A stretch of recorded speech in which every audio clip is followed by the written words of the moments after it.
Hi everyone, my name is Janvani Priyanka. I am the teacher of MS School.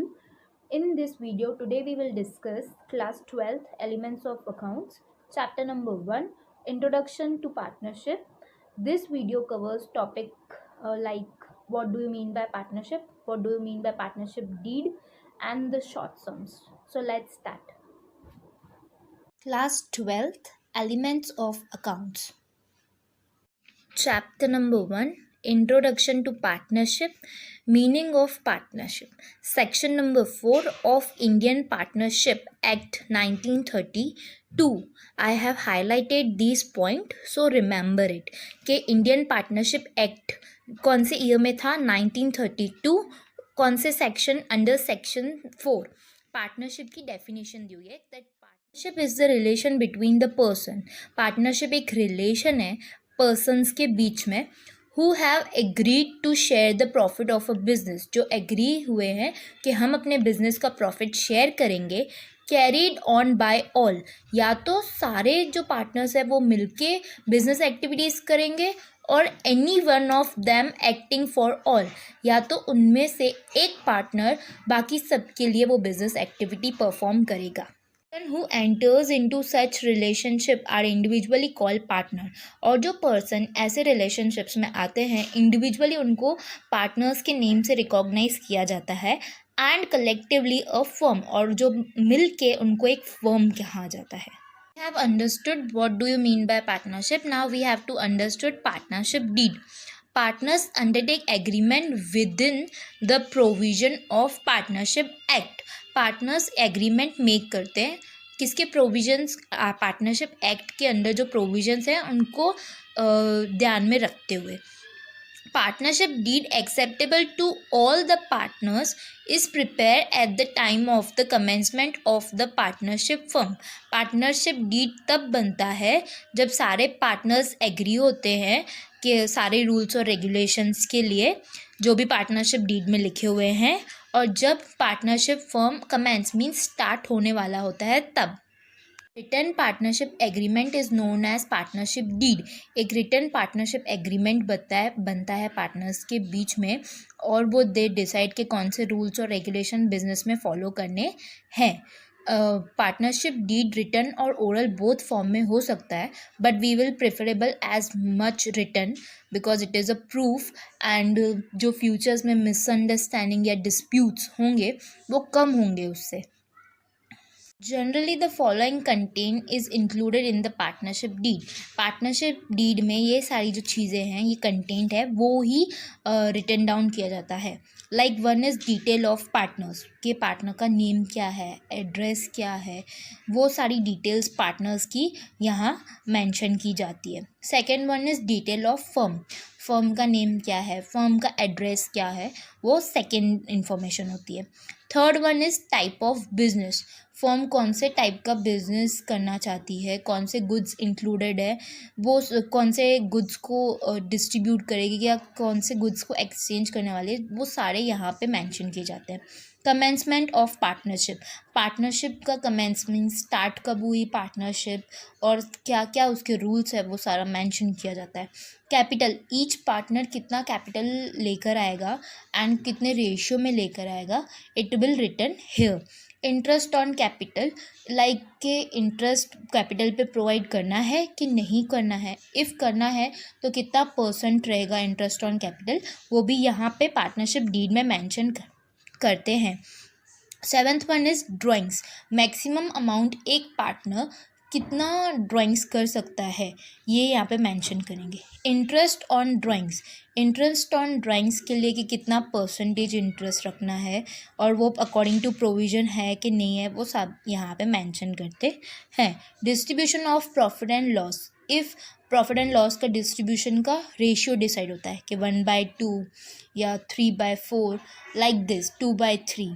अगर 2 partners है, 3 partners है तो 1/3, 2/3, like this. कोई भी उनका पर्टिकुलर म्यूचुअल एग्रीमेंट के थ्रू एक profit and loss ratio decide करता है कि कितने में प्रॉफिट एंड लॉस डिस्ट्रीब्यूट होगा.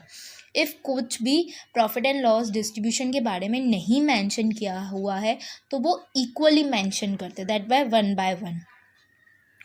salary, bonus, commission, and remuneration to the partners.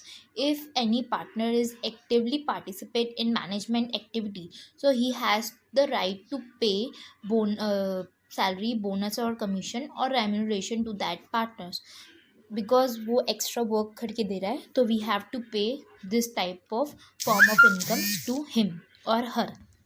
Interest on loan provided by a partner to the firm. If कोई भी लोन पार्टनर प्रोवाइड करता है फर्म को, तो वो जो उसका इंटरेस्ट है कि कितना परसेंट होना चाहिए, वो सारी चीज़ डिटेल्स यहाँ पे मेंशन की जाती है. इफ़ कोई प्रोविज़न नहीं है तो इट इज़ अ रूल के 6% partner interest on loan partner को मिलना चाहिए, और वो हमारे बिजनेस का एक्सपेंस होता है, तो we have to debit that expense in profit and loss account. Number is goodwill.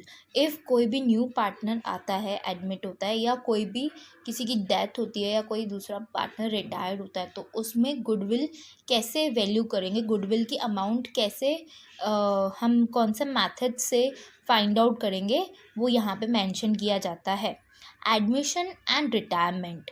If कोई पार्टनर एडमिशन ले रहा है या कोई पार्टनर रिटायर हो रहा है, तो वो सारे जो प्रोसीजर्स हैं वो यहाँ पे फॉलो करेंगे.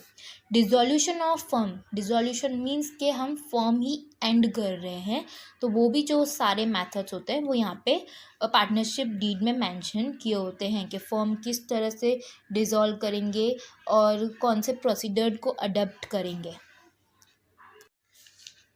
Provision of Indian Partnership Act 1932 pertaining to accounting treatments in the absence of partnership deed. If partnership deed का absence means नहीं prepare किया हो, तो क्या provisions और क्या rules हैं according to Partnership Act 1932 के through. So first, each partner contributes capital in the firm by mutual agreement. जो भी कंट्रीब्यूशन आएगी कैपिटल की, वो पार्टनर्स के बीच की जो म्यूचुअल एग्रीमेंट है उसके थ्रू ही आएगी. It is not mandatory to bring a capital for each partner. हर एक पार्टनर कैपिटल लेकर आए ऐसा मैंडेटरी नहीं है, कंपलसरी नहीं है. Second one is interest on the capital of partner can not be paid. If वहाँ पे पार्टनरशिप डीड नहीं है तो कुछ भी इंटरेस्ट ऑन कैपिटल पे नहीं किया जाएगा. The distribution of profit and loss would remain in equal proportion. और जो डिस्ट्रीब्यूशन है प्रॉफिट एंड लॉस का वो इक्वल प्रपोर्शन में ही रहेगा in the absence of partnership deed. Interest on drawings of the partners can not be charge, और interest on drawings भी चार्ज नहीं किया जाएगा. सैलरी, बोनस, कमीशन और remuneration can not be paid to the partners. जो भी salary है, commission है, रेम्यूनरेशन है, वो पार्टनर्स को पे नहीं की जाएगी. 6% interest is payable for the loan given by any partner to the firm. अगर कोई भी पार्टनर ने फर्म को लोन दिया है तो उसको 6% इंटरेस्ट मिलेगा. In case of any reasonable expense incurred by the partner for the firm, the partner has the right to reimburse it. Means if कोई भी expense partner ने firm के through मतलब firm के behalf पे उसने किया है partner ने, तो उसको वो right है कि वो पैसे उसको वापस मिले जाए. We have understood the theory which will helpful in our long sums. Now we will do topic is interest on drawings. When the date of withdrawn is not given, जब drawings की date withdrawn की हुई नहीं मिली है, then how to calculate it. If date of withdrawn is not given, then the interest on drawings should be charged for average month, that for 6 months. This is the mandatory rule कि if कोई भी date drawings की नहीं दी हुई है तो interest on drawing जो charged है वो एवरेज मंथ के थ्रू चार्ज किया जाएगा, not for the whole year. It will charge on basis of average month, that is for 6 months. Now we will do practical example. Calculate the interest on drawings of Mr. A at 10% per annum for the year ended 31st March 2020 in each of the following alternative cases.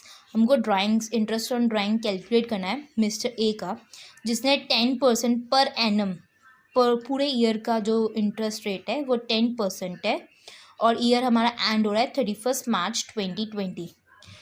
If his drawing during the year were rupees 60,000, अगर उसकी drawing 60,000 rupees है और यहाँ पे कोई date mention नहीं की हुई है. And second case, if he withdraws rupees 5,000 per month during the year, यहाँ पे भी कोई डेट मेंशन नहीं की हुई है. तो बोथ सर्कमस्टेंस पे क्या सॉल्यूशन है, we will discuss here the solution. Total during his total year of drawings is 60,000 and 10% for 6 months. If date is not given, we have to calculate interest on drawings on average month, that were called 6 upon 12. So the interest on drawing is 3,000. और second case में we have given कि 5,000 per month. तो we have हमको जो interest निकालनी है वो पूरे ईयर की निकालनी है. So we will calculate here like 5,000 into 12 month, that is 60,000. 60,000 interest rate हमारी है 10% into 6 average month, date is not given, divide by 12, that is 3,000. The second case is withdrawn of fixed amount in each month for as under conditions. अगर हमने एक fixed amount withdrawn किया है हर month में, और ये जो नीचे की कंडीशंस है उसमें, like first condition in the beginning of each month, her month की बिगिनिंग में हमने ड्राइंग्स विड्रॉन किए है कुछ particular amount, fixed amount. Okay, like in February month, starting के फेब्रुवरी मंथ में आई हैव विड्रॉन 500, स्टार्टिंग के मार्च मंथ में I have withdrawn 500, like that एक फिक्स्ड अमाउंट जो मैंने विड्रॉन की है beginning of each month. In the middle of each month, अगर मैंने ड्राइंग्स हर 15 फैब मिडल में कि 15 फैब को मैंने ड्राइंग्स की है 500, फिर 15 मार्च को विड्रॉन किया है, देन उसके बाद 15 अप्रैल, तो हर मंथ के मिडल में इफ़ मैंने ड्राइंग्स विड्रॉन किए, ये दूसरी कंडीशन है. And at the end of each month, अगर एक एंड में मीन्स टू 30 डेट के आसपास मैं I have withdrawn, so what will be the calculation for that. To understand the concept of beginning, middle and end of the month, to calculate the drawing interest on drawings, we have to understand this table, like month, drawings in the beginning of every month, drawings at the end of every month. Okay, now first month that called January. if मैंने beginning जनवरी के beginning में drawings calculate किए तो वो कितने month के लिए calculate होगी? For the 12 month, January to December 12 month. Okay, now second feb के मंथ में अगर मैंने ड्राइंग्स विड्रॉन किए तो काउंट करेंगे February, March, April, May, June, July, August, September, October, November, December, that call 11 months. तो यहाँ पे वी विल राइट 11 मंथ्स. फिर उसके बाद थर्ड मार्च के बिगनिंग में अगर मैंने विड्रॉन किए ड्राइंग्स, तो March, April, May, June, July, August, September, October, November, December, that call 10 months. 10 months का रेशियो रहेगा उसका. In the beginning we have to calculate like this. Okay, तो अगर 4th मंथ के तो 9 मंथ का इंटरेस्ट कैलकुलेट करना पड़ेगा. 5 मंथ की बिगनिंग के लिए 8 मंथ का इंटरेस्ट कैलकुलेट करना पड़ेगा. 6 मंथ की बिगनिंग के लिए 7 मंथ का इंटरेस्ट. 7th मंथ में 6 मंथ के कैलकुलेशन के लिए इंटरेस्ट कैलकुलेट करना पड़ेगा. तो like that we have to all at this month कि हमको टोटल 78 मंथ का इंटरेस्ट पे करना पड़ेगा. And like in the end of the every month, like जनवरी की एंड में मीन्स फेबररी स्टार्टिंग, तो Feb, March, April, May, June, July, August, September, October, November, December, that is 11th month. तो मुझे फरवरी की starting से 11 मंथ का interest pay करना पड़ेगा. उसके बाद at the end of Feb means starting of the March, तो वैसे ही कैलकुलेट करेंगे March, April, May, June, July, August, September, October, November, December, that is 10 months. तो हमको डे बाय डे ऐसा इंटरेस्ट पे करना पड़ेगा. तो we will total that month, तो हमको कितना 66 मंथ का इंटरेस्ट पे करना पड़ेगा। तो we have to an means time हमको कैसे लेना पड़ेगा कि 78/12 if drawings is done in the beginning of every month, तो interest is calculated for 78 months, and if drawing is done at the end of every month, interest is calculated at 66 months. If the interest is paid on the middle of each month, then 72/12 we will take. Now we will do practical example. A partner makes a drawings of rupees 2000 per month. Under the partnership deed, interest is to be charged at 10% per annum. Calculate interest on drawings if he withdraws in the beginning of the month. First condition है beginning of the month, in the middle of the month and at the end of the month.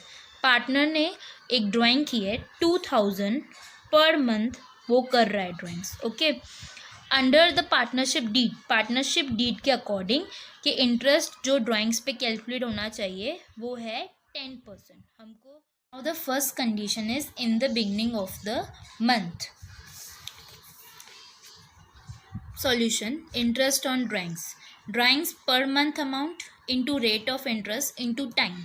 Okay, तो per month amount we have taken 2000 हमने per month beginning में withdrawn कर रहे हैं, percent हमने 10% लिया है, और इन द बिगनिंग है तो वी हैव टू डू 78/12, तो answer is 1300 will be chargeable as interest on drawings. And the second one is condition is in the middle of the month. So for calculation, amount and interest will be the same, only the number of time will be changed, that is 72/12, so the interest will be 1200. And the third one is at the end of the month, the amount will be the same, 2000 into 10%, only the time will change, that is 66/12, and ka time 66/12, so the interest is 1100 rupees. Now you will see ke beginning mein we will count for 78 month, in the middle we will count 72 month, and at the end we will count 66 month interest of drawings. Now the annual drawings, total drawings कितनी की है, that call 2000 into 12 month equals to 24,000.